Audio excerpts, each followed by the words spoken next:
Claro que a gente vai falar de muita coisa que está acontecendo no Brasil em relação a Lula, em relação a Bolsonaro, em relação a CPMI, arcabouço fiscal, negociação com o Centrão, mas a gente abre o programa de hoje falando sobre a queda de avião na Rússia, que matou 10 pessoas, incluindo Yevgeny Prigozhin, que a gente chamava aqui de Perigozinho, que em junho liderou um motim do grupo Wagner contra Vladimir Putin, ditador, o tirano russo, nesse projeto expansionista, imperialista, que resultou na guerra contra a Ucrânia. O Dmitry Utkin, braço direito de Prigozhin, também está entre as vítimas. Produção, pode colocar na tela, por favor, a foto do Prigozhin, que eu não resisto a falar Prigozhin, que a gente separou, e depois, por gentileza, a foto do Dmitry Utkin, esse que tem toda a pinta de psicopata e também morreu nessa queda. Esses nomes estavam na lista de passageiros, então inicialmente houve até uma divulgação falando, não temos a confirmação, mas depois os próprios mercenários ali nas suas contas, que são rastreadas pelos jornalistas, apontaram de fato que eles morreram. E eu vou perguntar para o Duda se é isso mesmo. Houve essa dúvida, mas hoje à tarde o Ministério das Situações de Emergência da Rússia confirmou que haviam 10 corpos. Então, se esses são 10 corpos e tinham 10 nomes na lista de passageiros, provavelmente os 10 ali morreram. Né? A gente fica sempre com essa suspeição, porque muitas informações oficiais da Rússia, elas são completamente enviesadas em benefício do regime e sempre há articulações de contra-informação. Então, a gente que viu muito filme de espionagem já imagina que pode ter um nome ali, mas não era exatamente a pessoa. Agora, pela repercussão e pelas diferentes fontes, aparentemente eram eles mesmos que morreram com essa queda e teriam participado de um encontro com oficiais do Ministério de Defesa da Rússia antes da decolagem do avião. A aeronave, fabricada pela Embraer, saiu de Moscou em direção a São Petersburgo. Nós separamos 2 vídeos da queda. Produção, pode soltar o primeiro deles. Пиздец, это беспилотник. Сбили, бабахнуло 2 раза, взорвалось, падает. Ты посмотри, падает.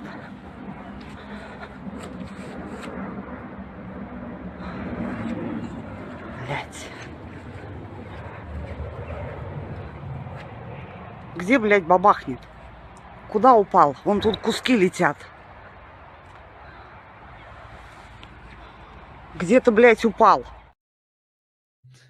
Muito bem, já há especialistas em aviação, inclusive, Duda, dizendo que a forma como o avião caiu indica que, de fato, foi atingido, de fato, teria sido abatido, porque, em geral, quando é algum problema técnico, você tem toda uma tentativa que não resulta nessa queda frontal, assim, dessa maneira tão rápida. Essa imagem é muito clara, mostra que realmente o avião foi abatido. Então, não estamos falando de um acidente, né, Felipe? Estamos falando de um atentado. Geralmente, um avião, por exemplo, se tem uma falha técnica, ele se comunica com a torre, ele avisa que tem uma emergência. Eu fiquei vasculhando hoje esses canais do Telegram, do próprio grupo Wagner e também dos russos, e eles dizem que não teve qualquer comunicação do avião com nenhuma torre, não teve nenhum alerta de emergência, e porque não deu tempo, o avião realmente foi abatido e cai em seguida dessa maneira, né, que é impressionante, uma fruta madura ali caindo da árvore. E a gente tem também algumas fotos, porque como foi... A Embraer provavelmente não vai ter nenhuma informação, né, do que aconteceu ali com esse avião, né? Geralmente a companhia fabricante é acionada, vai lá, olha a caixa preta, tudo mais. O que a gente vai ter provavelmente nesse caso é que, como o avião caiu perto de Moscou, então um monte de gente foi ali e fez um monte de foto. Algumas das fotos mostram alguns buracos na fuselagem. Então isso aí pode ser um indício, e são vários buracos, de um míssil que foi enviado e explodiu muito próximo do avião. E aí essa explosão é que faz com que esses pedacinhos peguem e entrem dentro da fuselagem do avião. Então, provavelmente a gente está vendo alguma coisa muito parecida com aquele avião que aconteceu, que caiu, foi derrubado na Ucrânia, no avião de passageiros, se não me engano era da KLM, com os holandeses, e que também tinha sido destruído por um sistema de defesa russo. E pouco tempo depois da confirmação da morte de Prigozhin, o ditador, esse tirano russo Vladimir Putin, fez uma aparição pública e desejou um feriado maravilhoso aos russos. Parece ser a versão russa do grande dia, ou do bom dia, boa noite, com que muita gente nas redes sociais no Brasil acaba ironizando um eventual revés de um adversário político. E essa fala ocorreu durante cerimônia em alusão aos 80 anos da Batalha de Kursk. Vamos acompanhar. Поздравляю награжденных с государственными наградами всех нас, всю Россию, с замечательным праздником, победой на Курской дуге.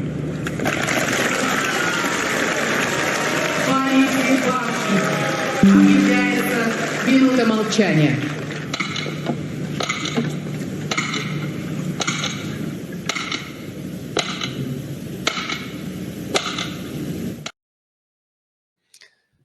Tá aí, Vladimir Putin, só lembrando que a Embraer, estava até pegando aqui a definição oficial, né? É um conglomerado transnacional brasileiro, fabricante de aviões comerciais, executivos, agrícolas e militares, peças aeroespaciais, serviços e suporte na área.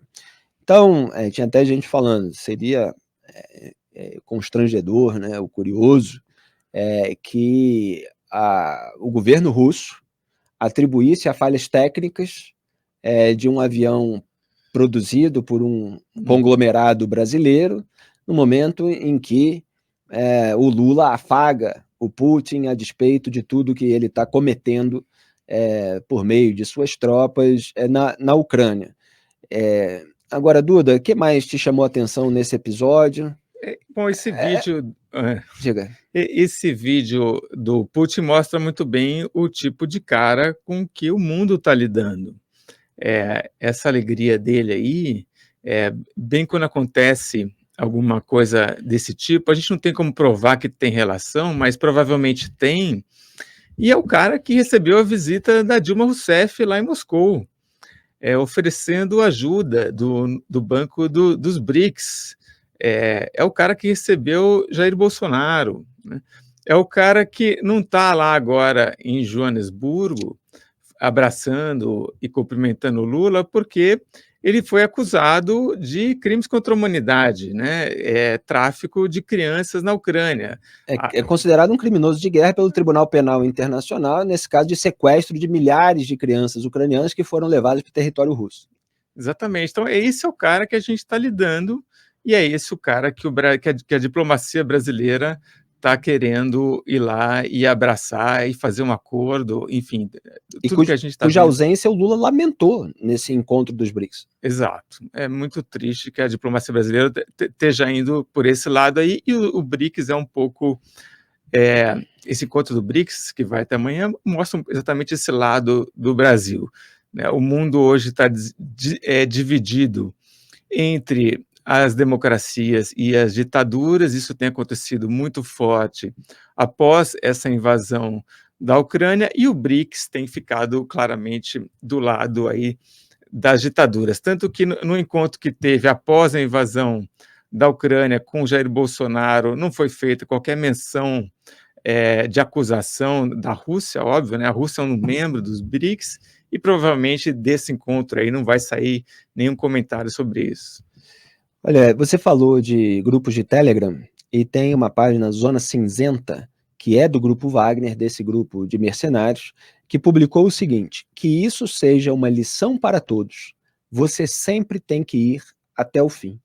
Ou seja, estava fazendo uma referência ao recuo que foi atribuído ao Prigozhin, porque a gente, semanas atrás, não sei se chegam a meses, acompanhou e comentou aqui no Papo Antagonista que ele se voltou contra o governo russo, ou pelo menos uma parte dele, que tinha gente ali do Ministério da Defesa, gente do Exército Russo, que tinha disputas ali internas com esses mercenários, havia uma revolta muito grande com os mercenários se voltaram contra essas pessoas, e ficou durante um tempo, com repercussão nas redes sociais do Brasil, inclusive, toda uma tensão no ar, de que o grupo Wagner, comandado pelo Prigozhin, faria um golpe de Estado na Rússia, porque eles estavam se encaminhando para o Kremlin, aparentemente.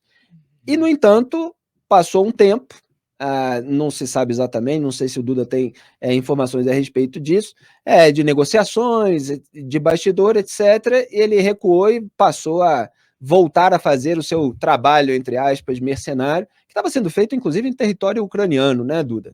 Então, assim, o que o grupo está dizendo é para tomar isso como lição. Quer dizer, se for para se voltar contra um tirano que é capaz de retaliar, que se vá até o fim, porque senão você vai acabar sendo alvo dessa retaliação. E só para levantar a bola, teve até uma matéria no Financial Times uns dias atrás, e tinha um investigador de todos esses casos, de tramas de assassinatos na Rússia, o Christo Grozev, que ele deu uma declaração que virou manchete, que foi a seguinte: Prigozhin ou vai morrer, ou vai ter um segundo golpe.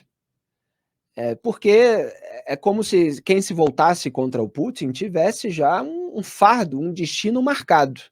Então, ou ele vai realmente até o fim, ou ele vai morrer, e ele acabou morrendo.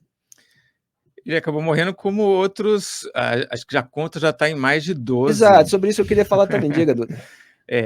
Empresários aí de estatais petrolíferas da Rússia, outras empresas e rádio, todo mundo que ousou criticar essa invasão da Ucrânia, as pessoas aí de alto nível no governo ou nessas empresas, os oligarcas russos, a conta, eu acho que agora, enfim, deve estar já em 13, 14, porque cada mês tem um novo.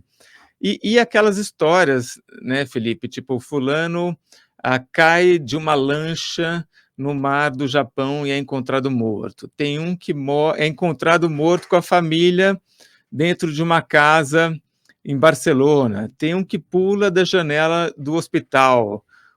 O outro pula da janela de um hotel na Índia. Tem vários que têm parada cardíaca com 40 anos. Outros se suicidam. Enfim, é uma coisa... Enfim, tem essa questão do Putin, que realmente é um homem sem escrúpulos nenhum, que cresceu na KGB, e para ele esses métodos aí são coisas rotineiras. Falamos desses aí, mas não tivemos ainda, mas envenenamentos e diversas coisas que realmente mostram o nível do sujeito que a gente está lidando. E lembrando que hoje, mais cedo, eu até comentei no rádio, o Lula teve um discurso lá no encontro dos BRICS, em que ele começou dizendo assim, essa parte, né, que envolve a Rússia: a guerra da Ucrânia evidencia as limitações do Conselho de Segurança da ONU. Em primeiro lugar, é guerra contra a Ucrânia, né? Não é guerra da Ucrânia. A guerra partiu de Vladimir Putin, que ordenou a invasão às suas tropas russas do território ucraniano, violando, portanto, a soberania do país vizinho. Segunda coisa, o que a guerra evidencia é a tirania, é o expansionismo, é o imperialismo, é a autocracia reacionária que quer resgatar o território da antiga União Soviética. Agora, o Lula usa todo esse momento de tensão para tentar cavar um assento no Brasil, no Conselho de Segurança da ONU, e aí critica a maneira como os países do mundo democrático estão reagindo a uma guerra provocada pelo tirano que ele afaga. Ele não falou, até foi manchete na Folha, né? Lula traz guerra da Ucrânia para os BRICS, mas tema é ignorado por demais países. Nas redes sociais foi anunciado por veículos de imprensa brasileira que ele fala, mas não critica a Rússia, não responsabiliza o Putin. Então ele falou assim: achamos positivo que um número crescente de países, entre os quais os países dos BRICS, também esteja engajado em contatos diretos com Moscou ou com Kiev. Quer dizer, sempre jogando para os dois, né? Moscou, Kiev, acho importante que todos estejam falando.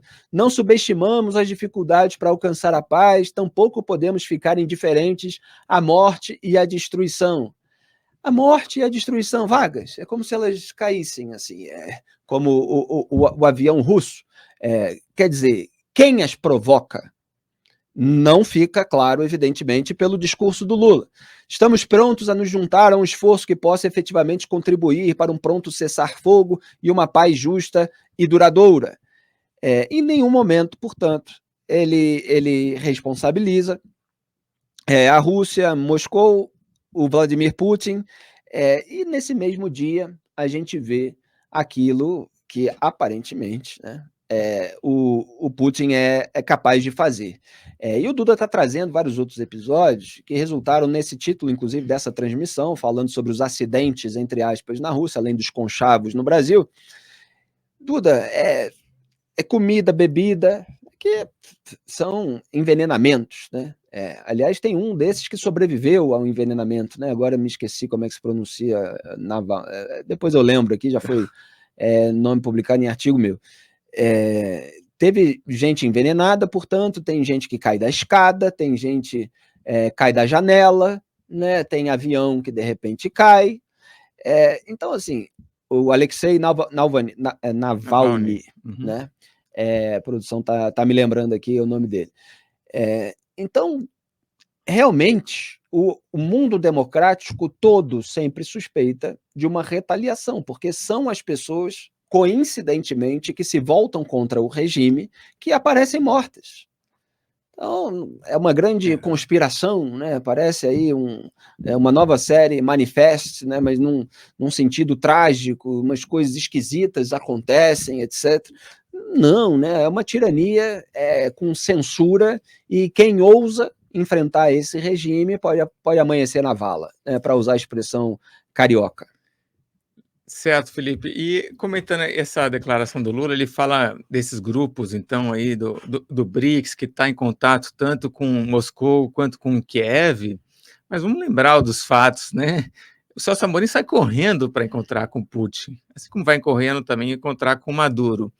Ele só vai parar em Kiev para falar com o Zelensky depois de muita chiadeira que acontece aqui no Brasil, pela imprensa, pelos partidos de oposição. E aí o coitado do Amorim tem que pegar lá 12 horas de trem para encontrar com o Zelensky. Diz ali que o Lula tem um plano de paz e o Zelensky já dá uma direta do tipo, nossa fórmula da paz aqui é a nossa mesmo, não tem nada por que pegar essa aí do Brasil. Enfim, é uma tristeza tudo isso que está acontecendo aí com a nossa diplomacia brasileira. É vergonhoso.